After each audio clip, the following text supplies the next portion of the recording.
when relevant, एक व्यक्ति का कैरेक्टर कब रेलेवेंट होगा, चरित्र कब रेलेवेंट होगा प्रोसीडिंग में, सिविल में होगा या नहीं, क्रिमिनल में होगा या नहीं, अगर होगा तो कब होगा, इससे रिलेटेड प्रोविजन आपके दिए हुए हैं 52 से लेके 55 तक, और सारे के सारे सेक्शन बहुत इंपॉर्टेंट है, यहां से क्वेश्चन पूछे ही जाते हैं। सो 52, इसके बाद है आपका सेक्शन 53 एंड ऑनवर्ड्स, एक एक करके अपन देखेंगे ये सारे। बीच में एक सेक्शन 53A भी आएगा,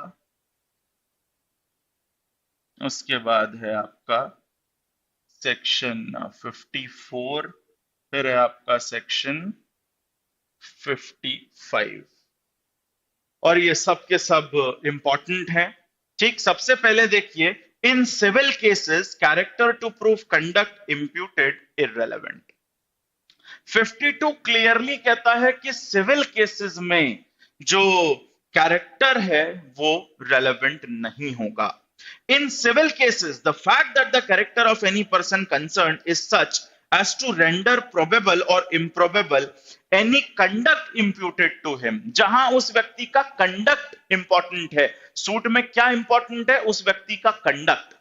तो कंडक्ट को बताने के लिए आप उसका कैरेक्टर प्रूफ नहीं करेंगे, कैरेक्टर रेलेवेंट नहीं है। जैसे मान लीजिए एक सिविल प्रोसीडिंग में ये सवाल है कि साहब ये बंदा तो नेग्लिजेंट है, ये तो लापरवाह व्यक्ति है, इसको प्रूफ करने के लिए आप उसका कैरेक्टर प्रूफ नहीं करेंगे, कैरेक्टर रेलेवेंट नहीं होगा। यहां is irrelevant except in so far as such character appears from facts otherwise relevant। किसी और तरीके से अगर वो रेलेवेंट है तो हो सकता है, लेकिन एज कैरेक्टर अगर आप उस बात को ला रहे हैं तो वो रेलेवेंट नहीं होगा। तो कैरेक्टर अगर कंडक्ट से रिलेटेड है, सिविल प्रोसीडिंग में अगर कंडक्ट का सवाल है तो वहां कैरेक्टर रेलेवेंट नहीं होगा।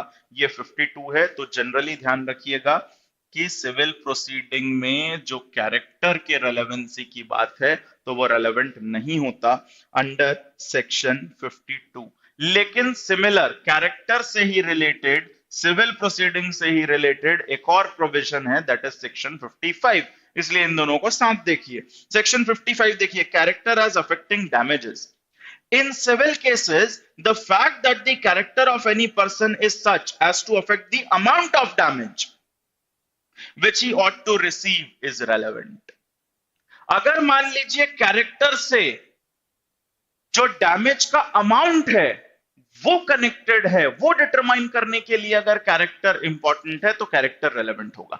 जनरली सिविल प्रोसीडिंग में कैरेक्टर इंपॉर्टेंट नहीं होगा अगर कंडक्ट की बात है तो, लेकिन अगर डैमेजेस कैलकुलेट करने के लिए कैरेक्टर की जरूरत है तो कैरेक्टर रेलेवेंट हो जाएगा। जैसे मान लीजिए डिफेमेशन का सूट है, अब डिफेमेशन आप कह रहे हैं कि हमारी बेइज्जती करी है नीतीश सर ने लाइव क्लास में, कि आप वीडियो देखते हैं कि कैसे करें सिविल जज का पेपर क्लियर, कितनी होती है जज की सैलरी, आप ये वीडियो देखते हैं, मैं आपकी बेइज्जती करता हूं, आप कहते हैं जाके कोर्ट में कि इन्होंने हमारी बेइज्जती करी है, डिफेमेशन किया है। तो भैया कोर्ट डिफेमेशन का सूट आपके फेवर में तभी तो डिसाइड करेगा जब आपकी कोई रेपुटेशन होगी, क्योंकि डिफेमेशन किसके अगेंस्ट हो सकता है, जिस व्यक्ति की रेपुटेशन हो। अगर आप मुझसे कॉम्पेंसेशन मांगना चाहेंगे डिफेमेशन के सूट में, तो कितना कॉम्पेंसेशन आपको मिलना चाहिए ये इस बात पे निर्भर करेगा कि आपकी कितनी इज्जत है। और क्योंकि आप बेरोजगार हैं तो आप तो नेगेटिव में चल रहे हैं ऑलरेडी, है ना। तो अगर क्वांटम डिसाइड करने में कैरेक्टर रेलेवेंट है, कैरेक्टर की जरूरत है, इन दैट केस कैरेक्टर रेलेवेंट होगा। अगर डैमेज डिसाइड करना है सिविल प्रोसीडिंग में, है ना, तो कैरेक्टर इंपॉर्टेंट होता है डैमेज डिसाइड करने में अगर, तो रेलेवेंट हो। ऐसे ही अपन ने सेक्शन 12 भी पढ़ा है, अगर आपको याद हो, कोई भी ऐसा फैक्ट जो सिविल कोर्ट को हेल्प करे डैमेज का क्वांटम डिसाइड करने में और रेलेवेंट है, और अगर वो फैक्ट कैरेक्टर है तो वो भी रेलेवेंट है। 55 इस बात को बता रहा है कि अगर कैरेक्टर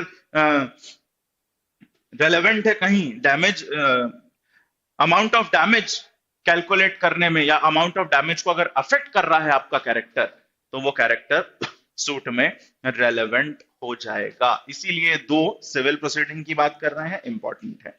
इसके बाद देखिए 53 ये बात करता है क्रिमिनल प्रोसीडिंग की।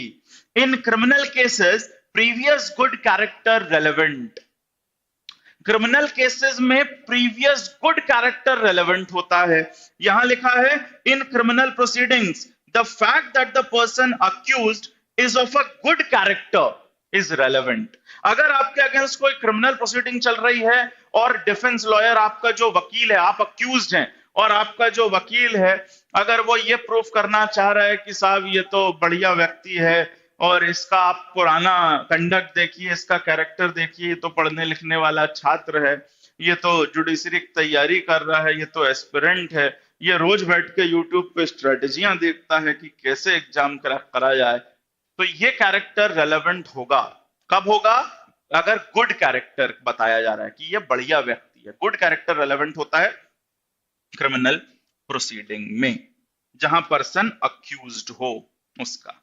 ठीक, इसके बाद देखिए 54 देख लीजिए इसके कनेक्शन में।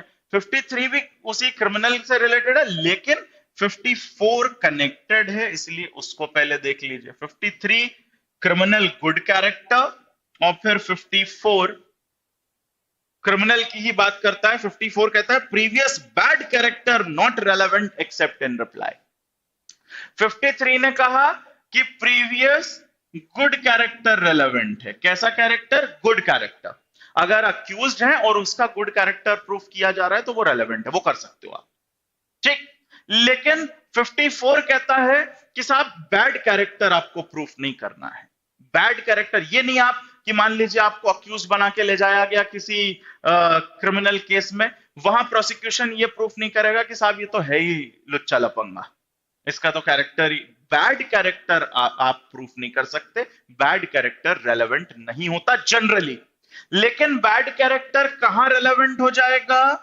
सो बैड कैरेक्टर रेलेवेंट हो जाएगा अगर उसी प्रोसीडिंग में डिफेंस लॉयर ने गुड कैरेक्टर के एविडेंस दिए हैं।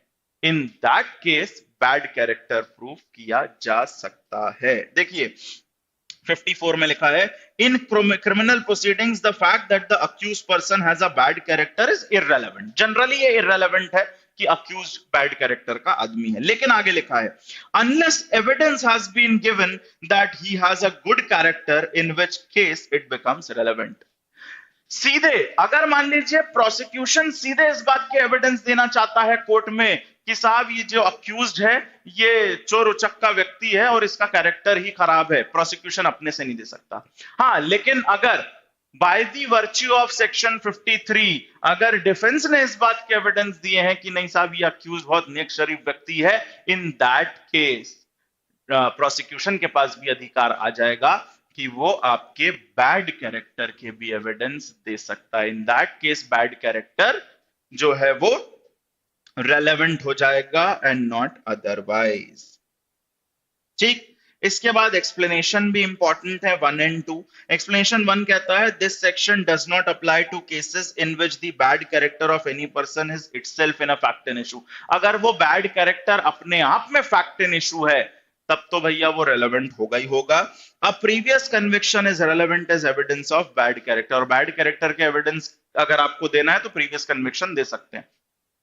जैसे मान लीजिए डिफेंस लॉयर कह रहा है कि साहब ये अक्यूज तो नेक शरीफ व्यक्ति है, अच्छे कैरेक्टर का आदमी है, ऐसे में प्रोसिक्यूशन अगर ये प्रूफ करना चाहता है कि नहीं साहब ये बैड कैरेक्टर का आदमी है तो एविडेंस में क्या दे सकता है? उसके अगेंस्ट कोई अगर प्रीवियस जजमेंट है कन्विक्शन का तो वो एज एन एविडेंस दिया जा सकता है, वो रेलेवेंट होगा।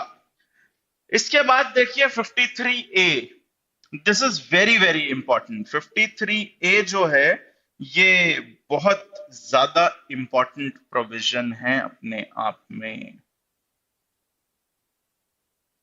एविडेंस ऑफ कैरेक्टर और previous sexual experience not relevant in certain cases. जितने भी सेक्सुअल ऑफेंसेस हैं जहां कंसेंट का क्वेश्चन है, विक्टिम के कंसेंट का जहां क्वेश्चन है, वहां उस विक्टिम का प्रीवियस सेक्सुअल एक्सपीरियंस कभी भी रेलेवेंट नहीं होगा। In a prosecution for an offence under section 354, 54 और सारे सेक्सुअल ऑफेंसेस यहां दिए हुए, रेप एंड ऑल। आगे लिखा है where the question of consent is in issue. Question क्या है? कंसेंट का, क्योंकि रेप में अगर कंसेंट है वुमेन का तो वो ऑफेंस नहीं है, अगर विदाउट कंसेंट है तो ऑफेंस है। तो जहां भी कंसेंट का इशू है, evidence of the character of the victim, victim के कैरेक्टर के एविडेंस नहीं दिए जा सकते, evidence of the character of the victim और of such persons previous sexual experience with any person shall not be relevant on the issue of such consent of the quality of consent, वो relevant नहीं होंगे।